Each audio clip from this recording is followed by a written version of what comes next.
안녕하세요. 일반화학 실험 2학기 9번째 실험 아스피린 합성 및 확인에 대해서 설명드리겠습니다. 먼저 오늘 실험의 목적은 우리 생활에 이용되는 많은 물질들이 유기합성 반응을 통해 만들어질 수 있는데 아스피린과 같은 간단한 합성을 통해 유기합성 경험을 하면서 화합물들이 가지고 있는 작용기에 따른 반응성을 이해하는 데 실험 목적이 있습니다. 자, 오늘 실험에 관련된 키워드는요. 에스테르와 반응, 그 다음에 아스피린의 합성, 그 다음에 수증률, 크로마토그래피, TLC 등이 있습니다. TLC는 Thin Layer Chromatography의 약자에 해당합니다.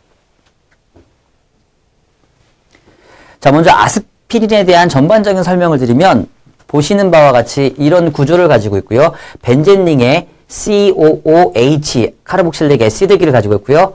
COO 에스터기와 말 그대로 CH3라고 하는 메틸 그룹을 가지고 있는 구조입니다.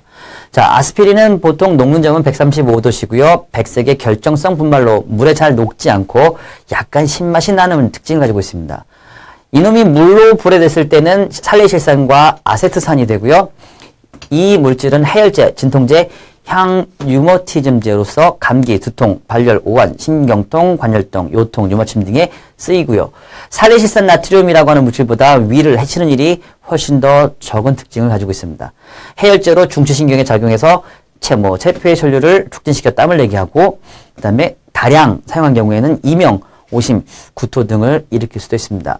이번 실험을 시작하기 전에 먼저 말씀드린 건 절대 여러분들이 만드신 아스피린을 드시면 안 됩니다. 여기서 약으로 나와 있는 물질들은 불순물을 다 제거했기 때문에 우리가 안전하게 먹을 수 있지만 여러분들이 실험실에서 만드신 아스피린은 그 불순물들을 제거할 수가 아직 없기 때문에 절대 장난으로도 드시면 안 된다는 사실을 먼저 한번 강조드리겠습니다. 자, 에스터리피케이션이라고 하는 에스테르와 반응에 대한 개요를 보게 되면 알코올이라고 하는 물질이 카르복실릭 애시드와 반응을 해서 에스터라는 작용기를 만듭니다. 여기서 알코올이라고 하는 것은 어떤 알킬 그룹이라고 하는 탄소가 OH랑 결합됐을 때 이 OH 작용기를 우리가 알코올이라고 부르고요. 카르복실릭 애시드라고 하는 것은 마찬가지로 탄소 부분이 COOH라고 하는 카르복시산 작용기를 가지고 있는 걸 얘기합니다. 그럼 우리가 오늘 만드는 아스피린이 가지고 있는 에스테르라고 하는 에스터 작용기는 여기에 있는 양쪽 끝에 전부 다 탄소와 연결되어 있고 가운데 COO라고 하는 작용기를 갖고 있는 걸 우리가 에스터라고 해서 이 작용기를 만드는 반응을 에스터리피케이션이라고 얘기를 합니다. 그래서 실제 우리가 아스피린을 만들기 위해 사용하는 물질을 보시게 되면 살레실릭 애시드라고 하는 살레실산은 이렇게 생겼습니다. 이 물질의 특징은 벤젠링의 알코올과 카르복시산을 둘 다 가지고 있습니다. 근데 오늘 살레실릭 애시드는 여기서 카르복시산으로서 작용하는 게 아니라 알코올로서 작용을 하는 거고요. 알코올로 살리실릭 애시드가 들어가는 거고요. 자, 카르복실릭 애시드 대신에 아세틱 언하이드라이드를 집어넣습니다. 얘는 한국말로 무수아세트산이라고 부르는 경우도 있는데 아세트산 두 분자 중 물 분자를 하나 빼면 이런 구조를 만들 수가 있습니다. 그래서 아세트산 무수물이라고 얘기를 하는데 얘는 아세트산보다 훨씬 더 반응성이 크고요. 그 다음 후 만들어지는 부산물이 아세트산이기 때문에 물로서 쉽게 제거할 수가 있습니다. 그래서 아세틱 언하이드라이드라고 하는 무수아세트산을 카르복시산을 대신해서 집어넣고요. 우리가 원하는 아스피린의 구조는 이렇게 가지고 있고요. 부산물로 만들어지는 것이 아세트산이 만들어집니다.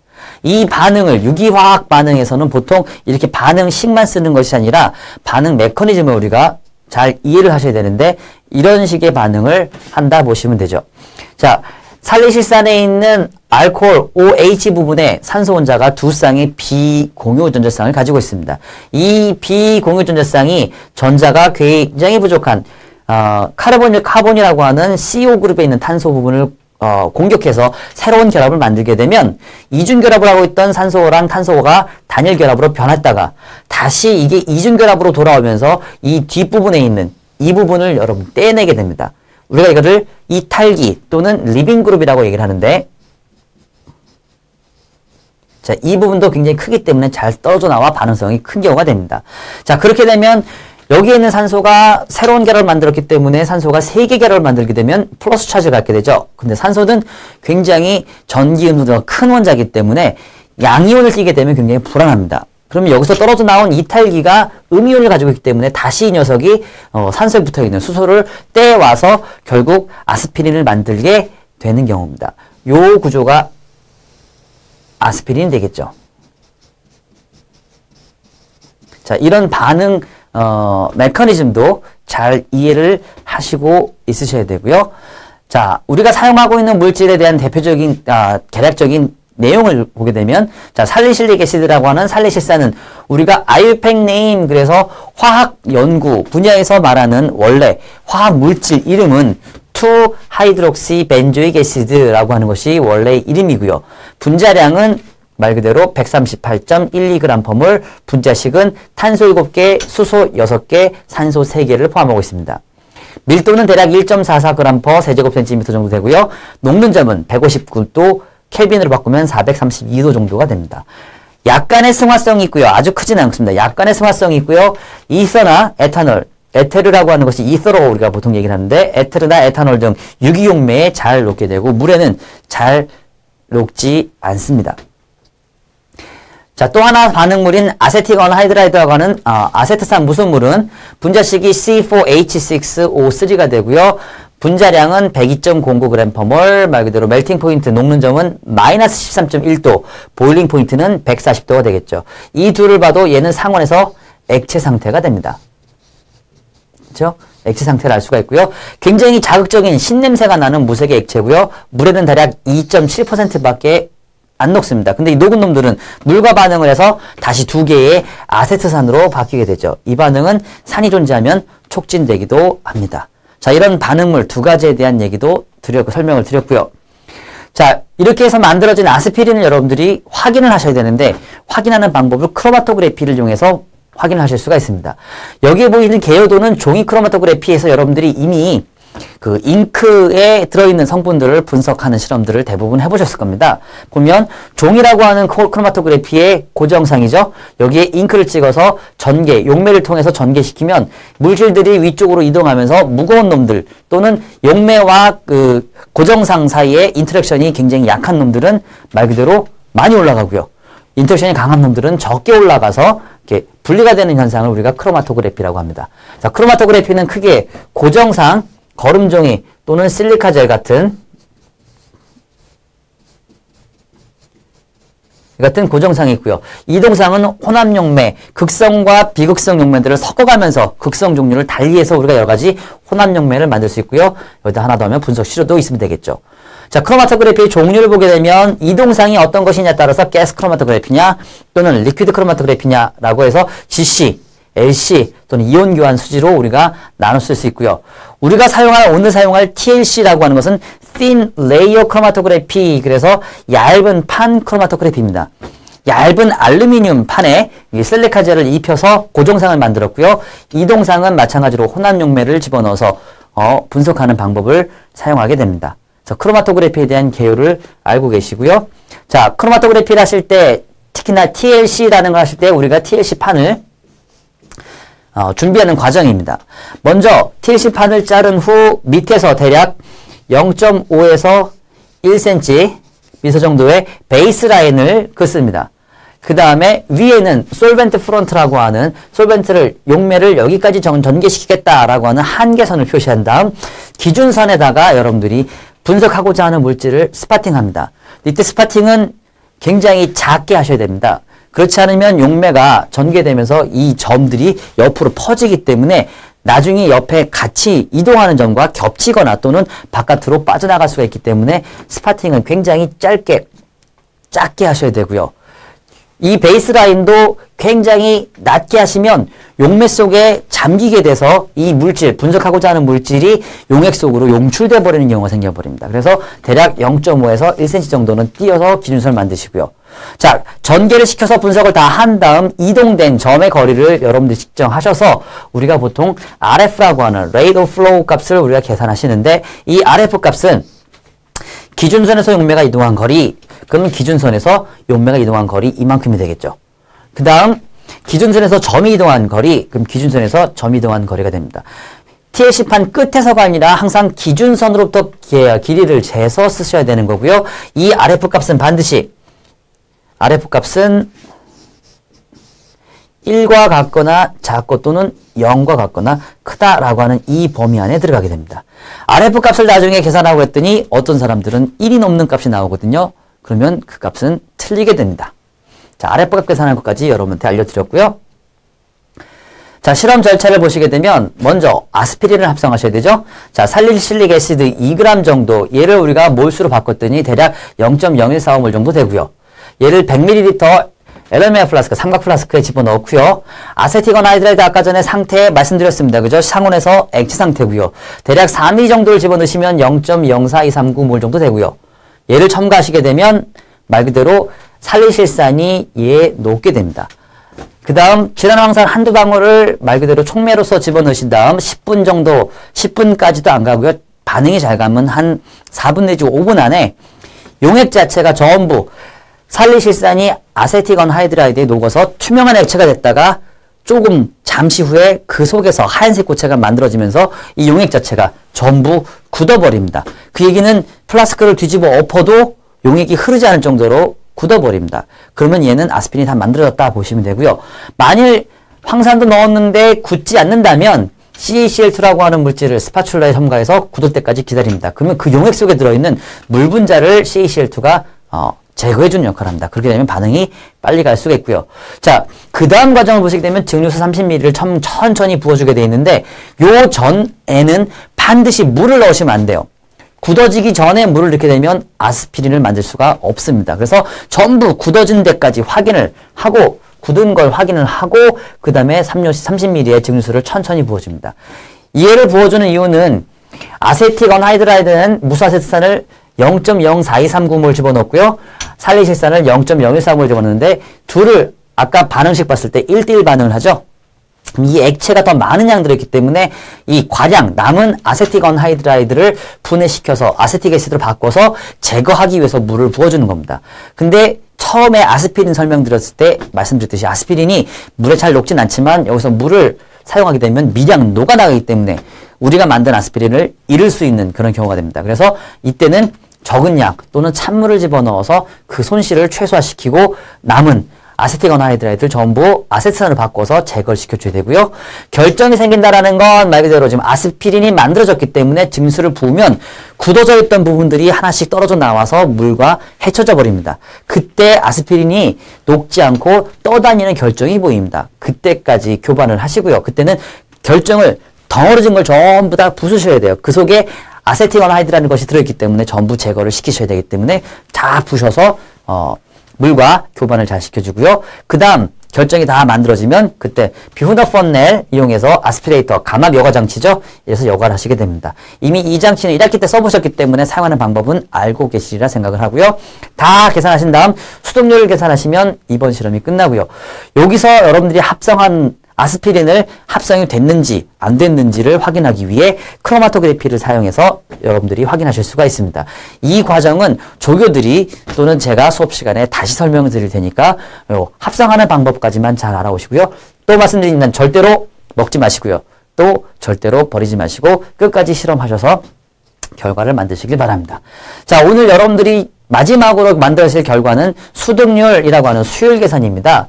그럼 이 수득률 계산하는 방법은 실제 여러분들이 쉽게 알고 있듯이 실험값을 이론값으로 나누어서 곱하기 100 하시면 되는데 이때는 질량으로 하시면 안 되고요. 우리가 여러분들이 화학 양론을 이미 배우셨기 때문에 물질이 가지고 있는 질량은 다 분자량이 다르기 때문에 질량으로 비교하시면 개수가 다를 수 있죠.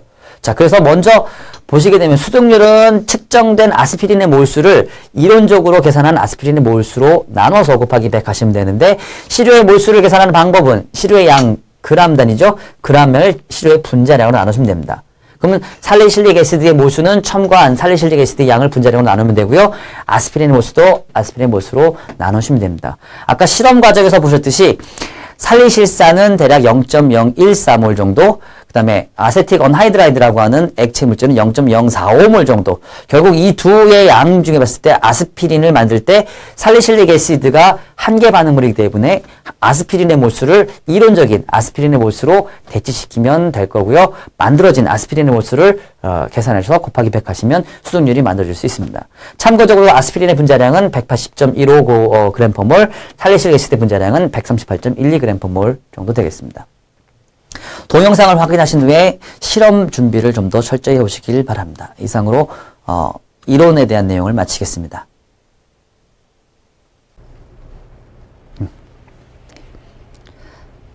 안녕하세요. 일반화학 실험 2학기 9번째 실험 아스피린의 합성 및 확인에 대한 동영상 설명을 드리겠습니다. 먼저 아스피린을 합성하기 위하여 삼각 플라스크에 반응물인 살리실산과 아세틱 언하이드라이드를 넣습니다. 먼저 살리실산 2g을 취하고요.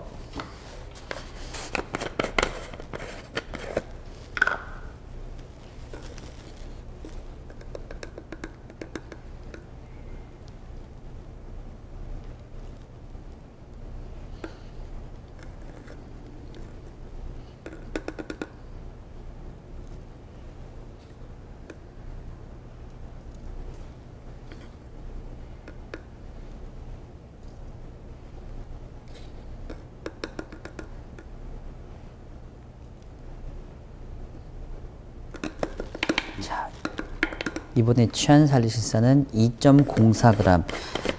나중에 수정률을 계산하기 위해 취한 살리실산의 양을 정확히 기입하셔야 됩니다. 자, 취한 살리실산을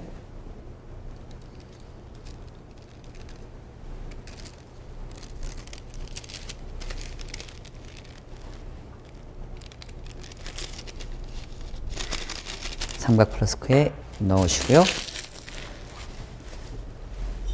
다음 아세틱 언하이드라이드를 4ml, 피펫 사용 방법은 이미 알려드렸기 때문에 다시 설명 안 드리고요. 4ml를 취해서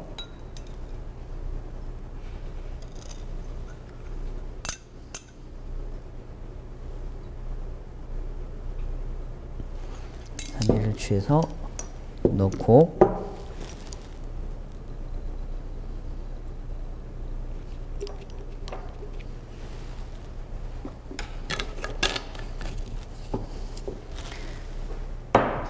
다음 마그넷 깃발을 넣은 후 황산을 촉매로써 한두 방울 넣습니다.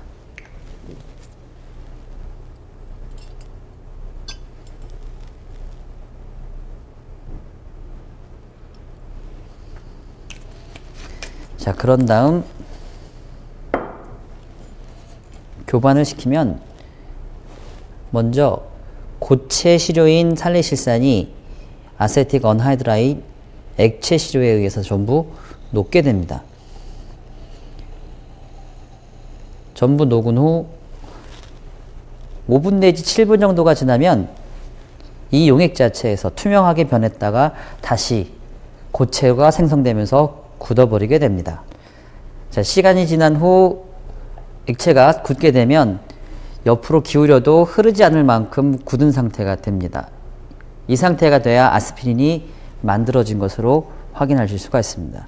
다음 과량으로 넣어준 아세틱 언하이드라이드를 제거하기 위하여 물을 30ml가량 붓습니다. 이때 아스피린은 물에 잘 녹지 않지만 그래도 어느 정도 용해도가 있기 때문에 많이 부으면 안 되고요. 30ml만 부어서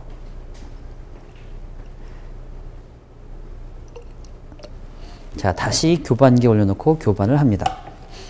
자, 이때는 남은 과량의 아세틱 언하이드라이드를 제거한 후 만들어진 아스피린을 덩어리에서 가루로 부시기 위하여 시켜주는 교반이기 때문에 이때 가만히 두지 마시고 벽에 있는 붙어있는 아스피린을 전부 유리막대를 이용하여 제거를 하셔야 됩니다.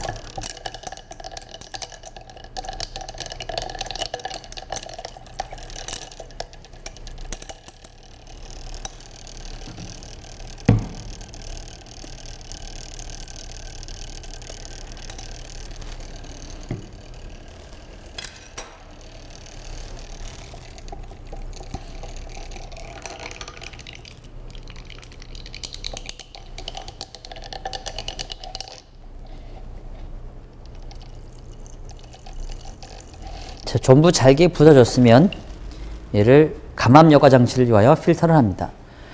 뷰흐너 펀넬을 준비하고 필터 페이퍼를 한 장 올려놓습니다.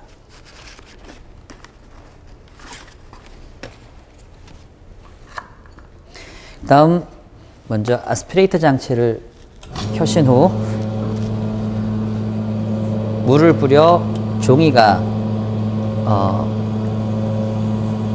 펀넬 면에 정확히 잘 붙도록 먼저 뿌려주신 후 용액을 천천히 붓습니다.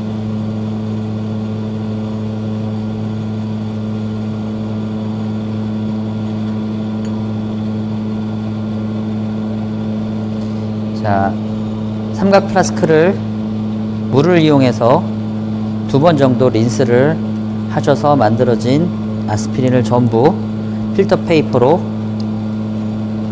옮기시면 됩니다.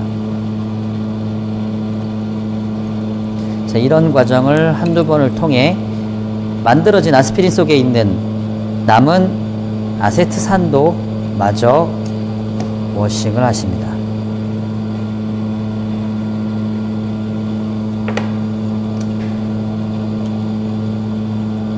마그네틱바를 제거하시고 일정 시간 동안 기다리면 물이 제거가 됩니다. 자, 필터하시면 만들어진 아스피린을 확인하실 수가 있습니다. 우리가 만든 아스피린이 만들어졌는지 확인하기 위하여 출발 물질인 살리실산과 아스피린을 같이 TLC를 올려 확인해 보도록 하겠습니다. 먼저 출발 물질인 살리실산을 소량 취해서 마이크로 튜브에 집어넣고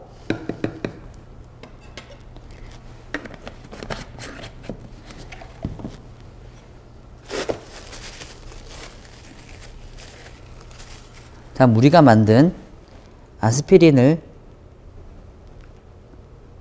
소량 취해서 또 다른 마이크로 튜브에 넣습니다.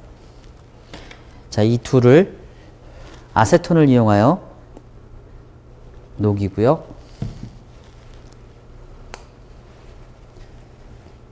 자, 이 부분은 살리실산.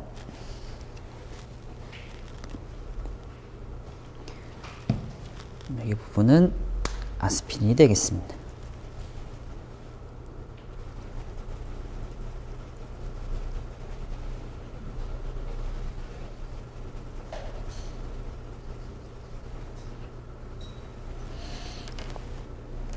자, TLC판을 사용할 때 주의할 점을 알려드립니다. 자, TLC판은 먼저 맨 아래 부분에 기준선을 긋습니다. 자, 이때 기준선을 그을 때는 반드시 흑연과 같은 연필을 사용하셔야 되고요. 잉크펜을 사용하게 되시면 전개 용매에 의해서 번지게 됩니다. 자, 맨 윗부분에는 용매가 전개될 용매의 전개 거리를 표시하시고요. 그 다음에 살리실산과 아스피린을 스파팅할 점을 3군데 찍습니다. 첫 번째는 살리실산만을 찍고요. 맨 마지막에는 아스피린만을 찍고 가운데는 살리실산과 아스피린을 혼합해 찍도록 하겠습니다. 다음 캐필러리 튜브를 준비한 후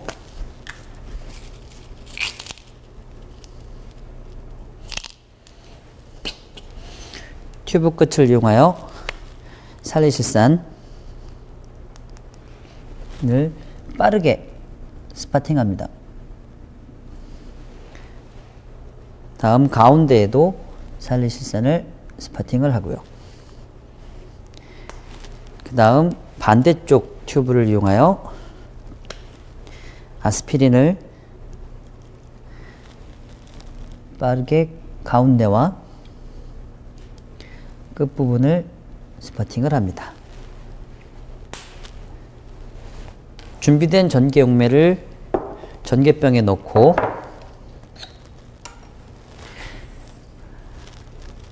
스파팅한 TLC판을 벽 쪽에 가만히 기대어 놓습니다. 그 다음 뚜껑을 닫고 용매가 전개되고자 하는 거리까지 전부 전개될 때까지 기다리신 후 전개가 다 끝나면 꺼내서 UV를 통해 확인을 하도록 하겠습니다.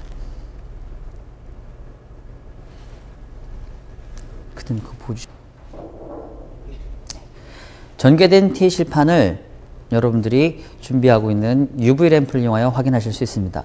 먼저 UV 램프에 254나노미터 파장으로 맞춰서 전원을 켜신 후 TLC판을 암실 안쪽으로 집어넣어서 점들이 이동한 거리를 연필로 표시하시면 됩니다.